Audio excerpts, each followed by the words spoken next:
Shri Paramatmane Namaha.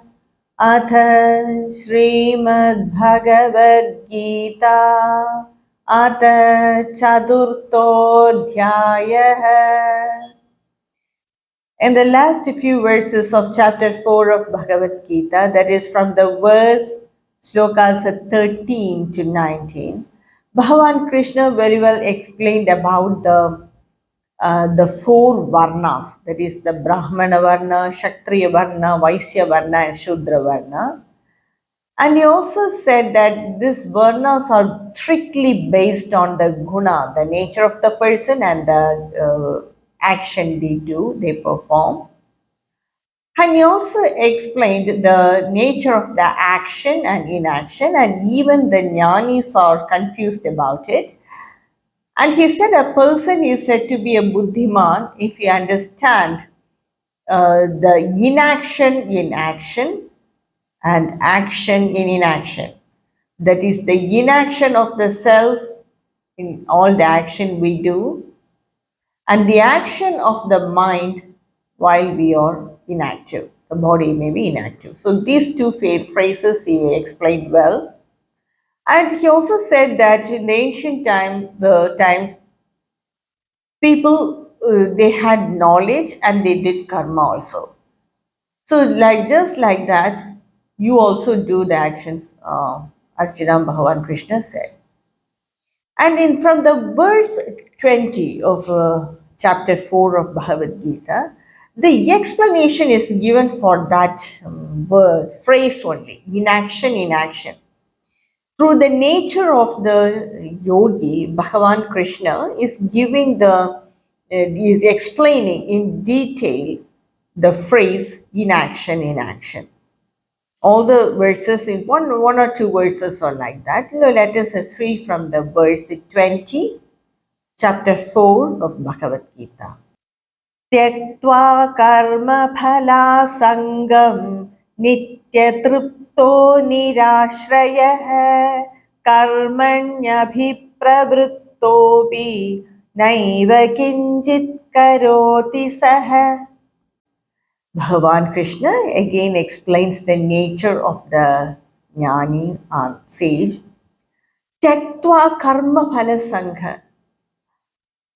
He abandons the action along with the result, that is the fruits of the action. He just renounces everything, all the action. Nitya triptaha. He is always content because of that. And nirashrayaha. No expectation. No hope or no expectation. We all are worried and tensed in a way because of this expectation. We do not know what will happen tomorrow or some work we would have completed. We do not know what the result will be, whether others will accept it or reject it. So we are all confused in our mind because of all that. And in Jnani, he just performed the action. He's not attached to the action as well as to the result of the action. So he doesn't have any worry about the result. People may accept it or may not accept it. He is least concerned about it. So he is always content without any expectation. Karmanyabhi pravrittobi, even though he performs action, naiva kinjit karoti saha. He is the non-doer. Even though he performs action, he is the non-doer. That's what Lord Krishna also said in the last 13th verse. Even though he made these divisions, he made these four clear divisions, Chatur Varna. Even though before doing that, he said that I am the non-doer of this action. So just like that in Jnani, even though he performs action, he is a non-doer of the action. Because only when you keep your mind and ego and do the action, in action when we do, we apply our mind and ego in it, then we feel that I am the doer. If not, we won't feel it.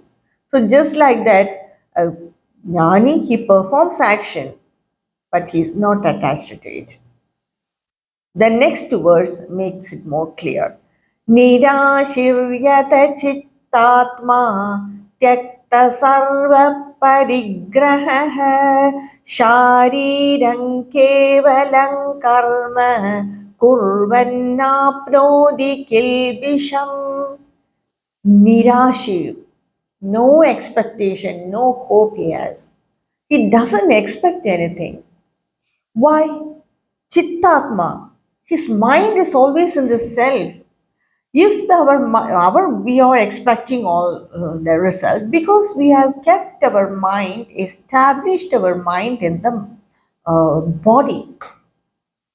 But a jnani, he established his mind in the self, that is in the atma.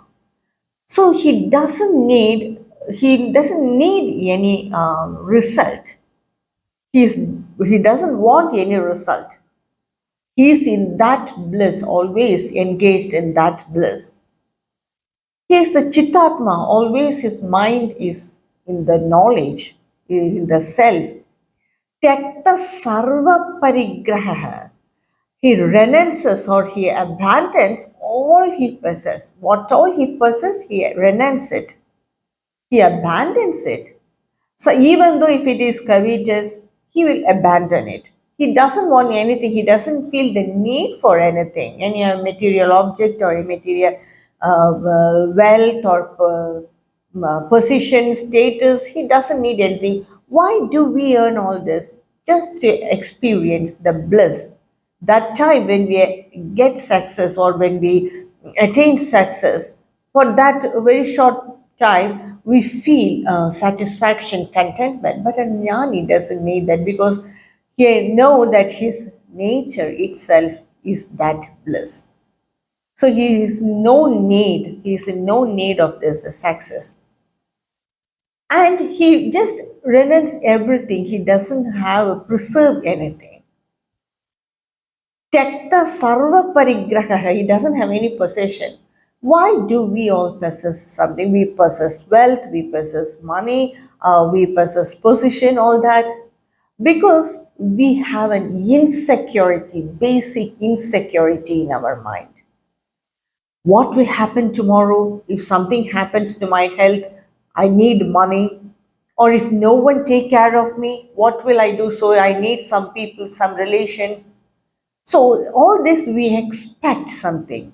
We feel that insecurity in us.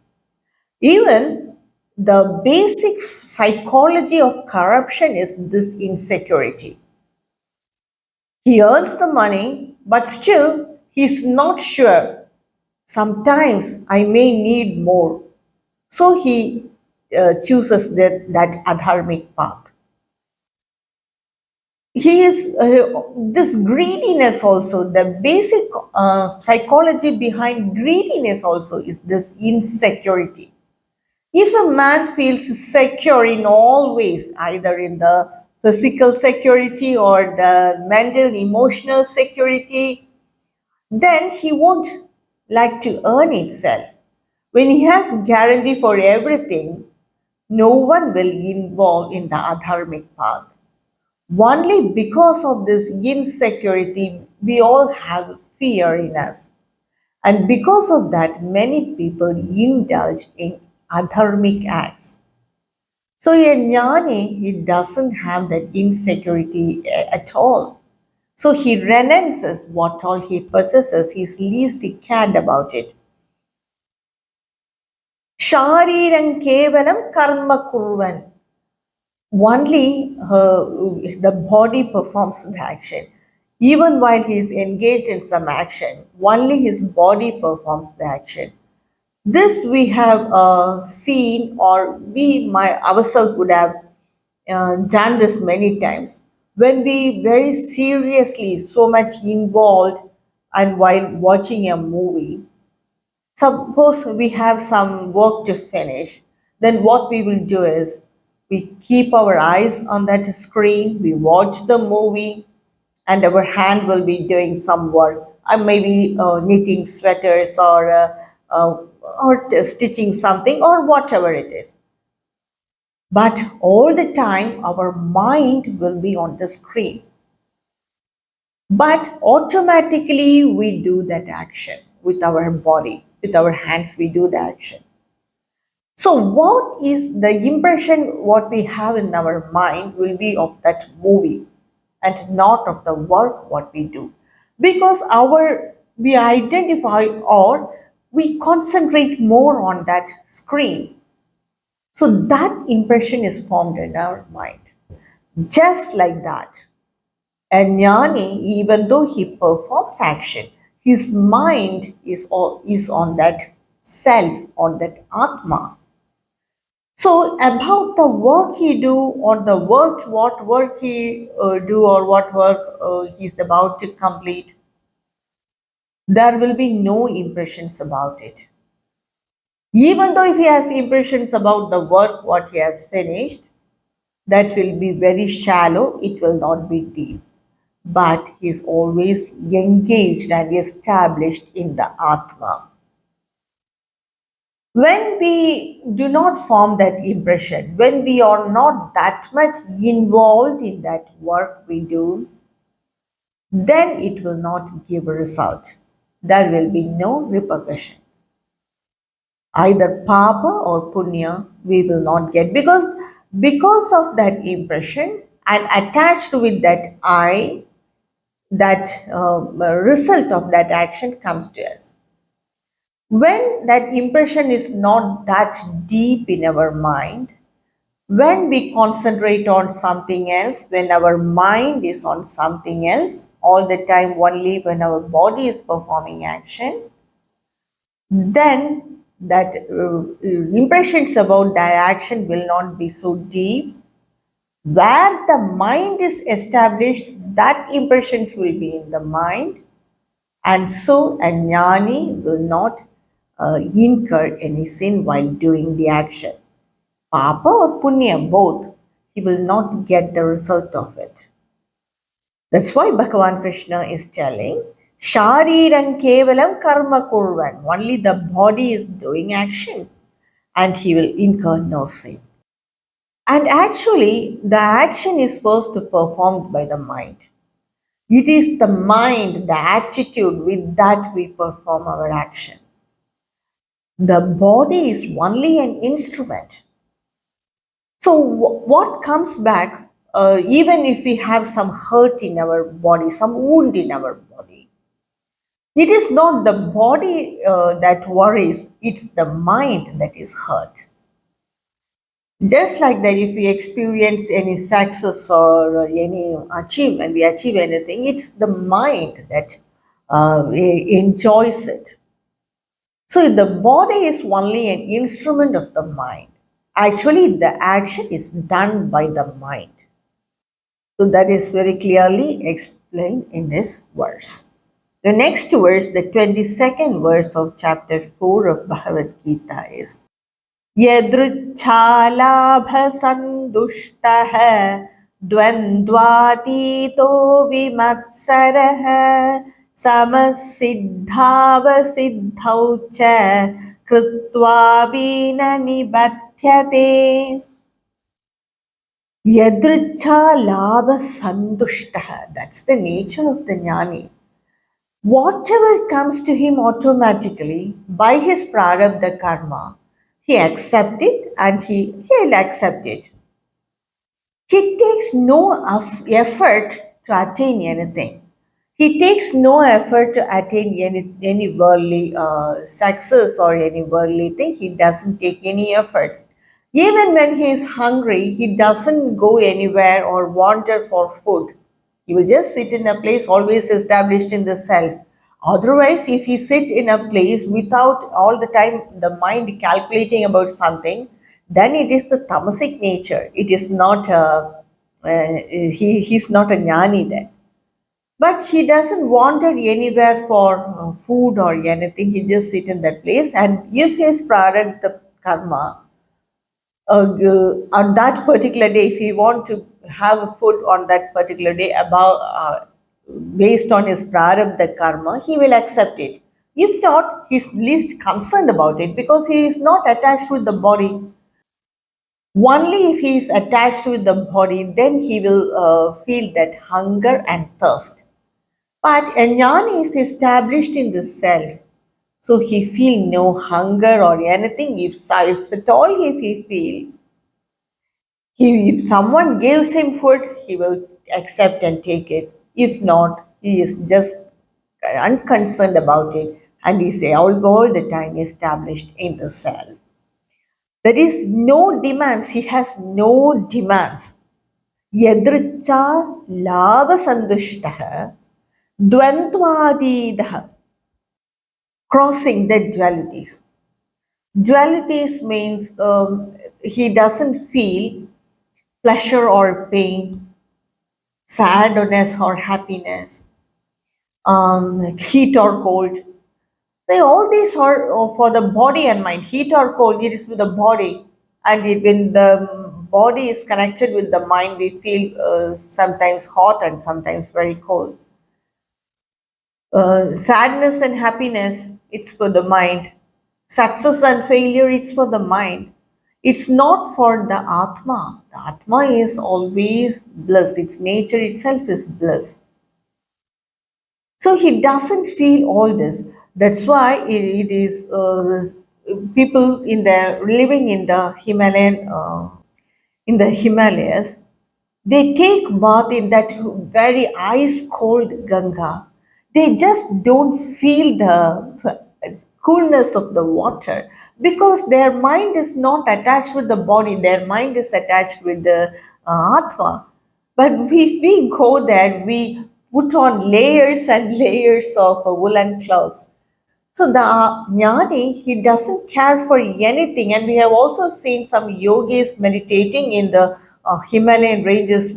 They just don't feel the heat or cold. That dualities, they transcend these dualities because the dualities, it affects only the mind and the body. And they are established in the Atma, but we are only established in the body and mind. And so we feel everything. Vimatsaraha, they don't have any enemy. They do not envy on anything. They are not jealous on anything. They don't go to criticize anyone. They don't slander anyone, hurt anyone. They just wander in this world till their prarabdha karmas are over. They are always established in the self, and so they have no enemies, no one to criticize them. Vimatsaraha. Sama siddhava siddhau. Siddha asiddha. Success and failure. They just we view that equally.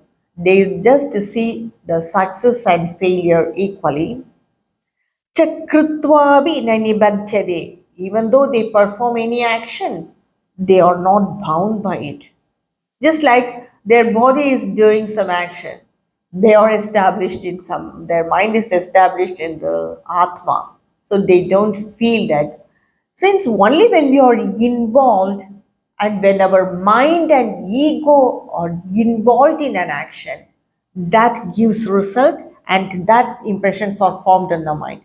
If we do not engage with our mind and ego and we perform an action, where will the result go? Because we have not applied the ego in doing the action. So it just merges. That's very well explained in the next verse. Gada sangasya muktasya jnanavastita chetasah yajnaya charatah karma samagram praviliyate. Gata sangasya muktasya, uh, renouncing everything, free from all the attachments. All the attachments, in the sense, not only the money or wealth or position, status is included. We all we live with a social status. They just abandon that. They are not cared about it.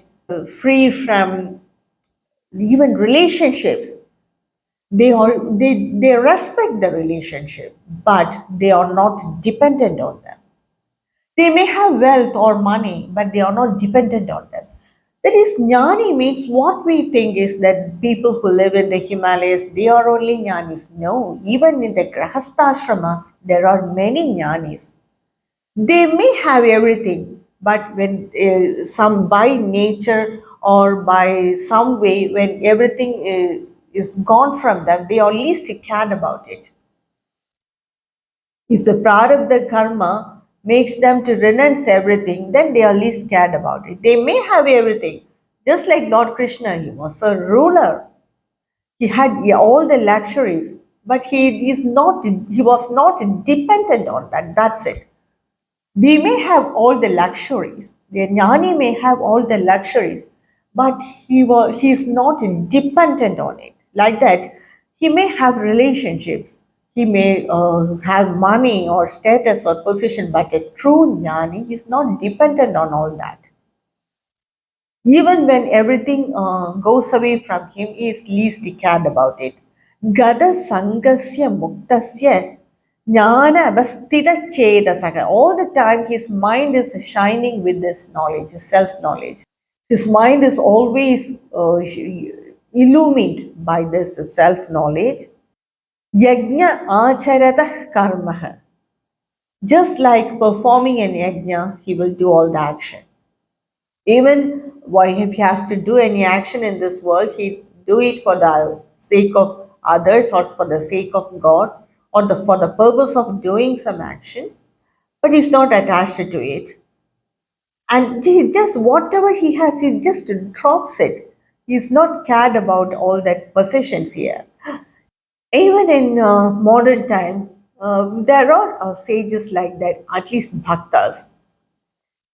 Of the recent time, we have heard about Amarisha Das, that is Alfred Ford.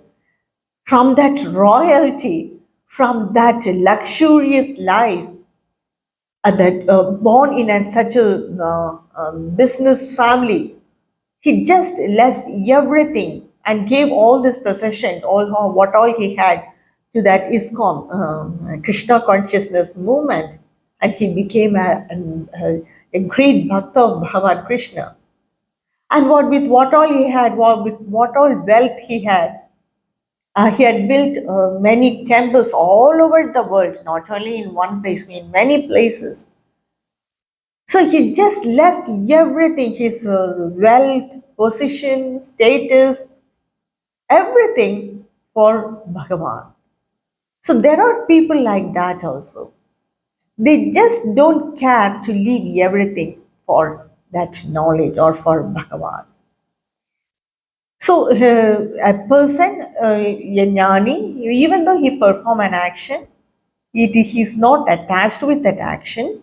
Samagram, that is samagram means even the action as well as its reaction, that is the fruit of that action. If we do not apply the mind and ego while performing an action, then where will that result go?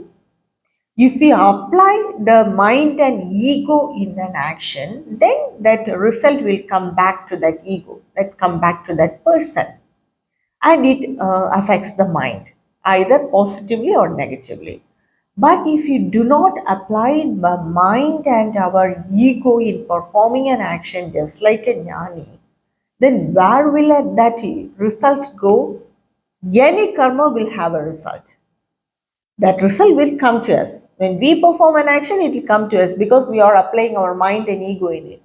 If a jnani performs that action, it has not applied the ego in it. So where will that result go? It will just praviliyate, merge in this universe. Merge in this universe. So that's the meaning of this verse. So a jnani is a truly independent person. He respects everyone. That is a civilized way of behaving, but he is not dependent on anyone. He is not even dependent on his food.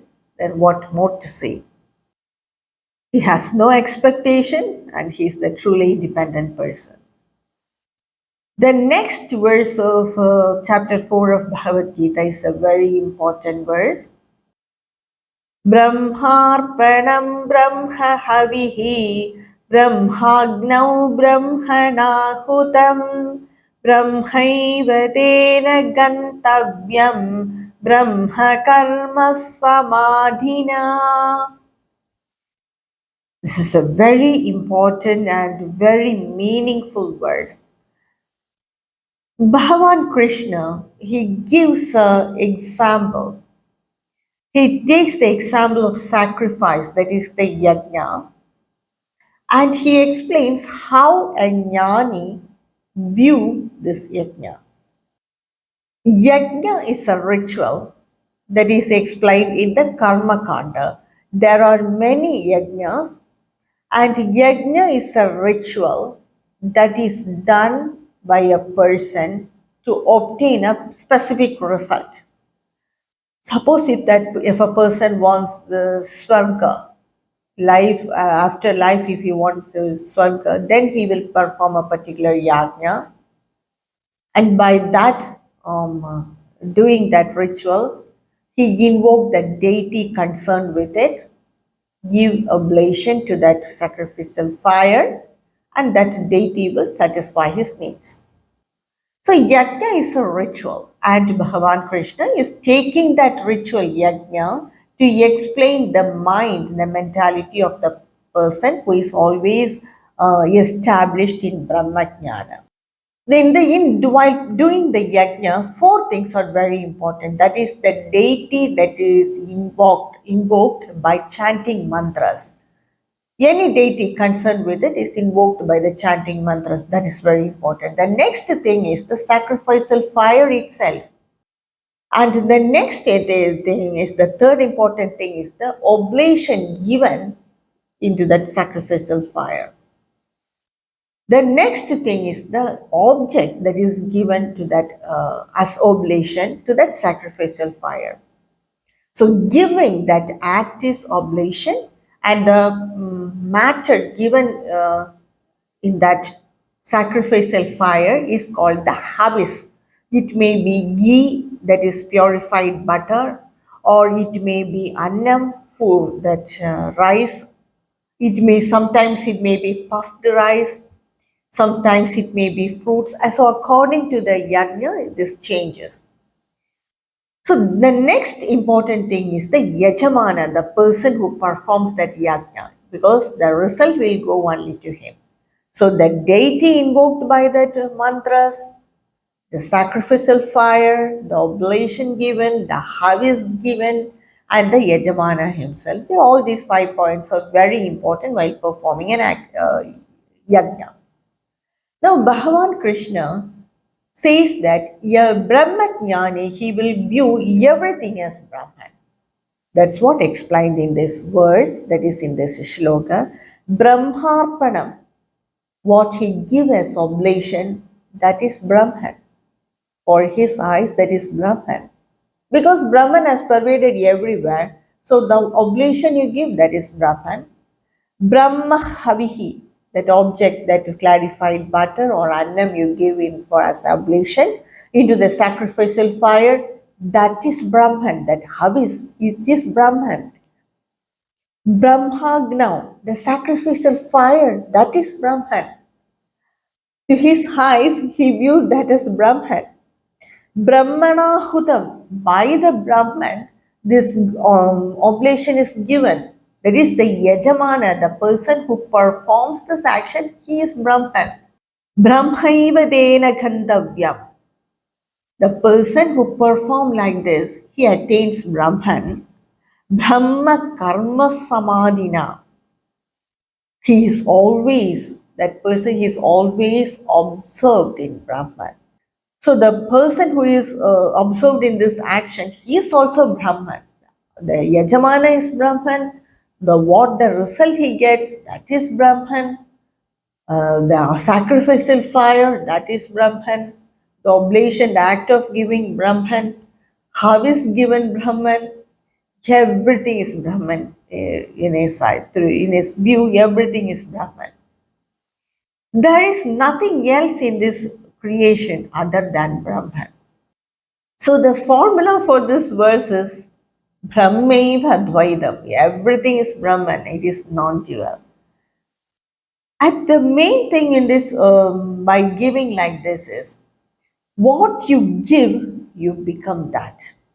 If you view it as Brahman, if you give what is that as Brahman, then you will become that. That is the secret behind it. And when you view everything as a Brahman, but gradually we feel to think that I am Brahman. And this verse is particularly very important because in traditional families or in the ashramas, they chant this verse before taking their food. They spread the food in front of them, especially the food they first take in the morning. They spread the food in front of them and chant this mantra. ब्रह्मार्पणं ब्रह्महविः ब्रह्माग्नौ ब्रह्मणाहुतं ब्रह्मैव तेन गन्तव्यं ब्रह्म कर्म समाधिना. They chant this mantra before taking the food. The meaning of this chanting this mantra before taking the food is the food spread in front of them, that is Brahman, that is Havis, that is compared with Havis. The hand with which they eat, that is the Brahmarpana. Where do they put this food? In the Agni, in that Prana Agni, they put that food so that it will digest and becomes Brahman itself. The who gets the result of that food, that this body, that is Brahman. So he gets that result also, which is none other than Brahman. So that's why in ancient times, when they take food, they don't touch the lips or all that. They take food only by hand. They don't use any instruments like spoon or chopsticks or anything. All these are the culture of the modern world. But they take food only by hand, and that also without touching the lips or the teeth. They take only solid food. They put it just like that without touching, because they are doing brahmarpana to the agni inside the stomach.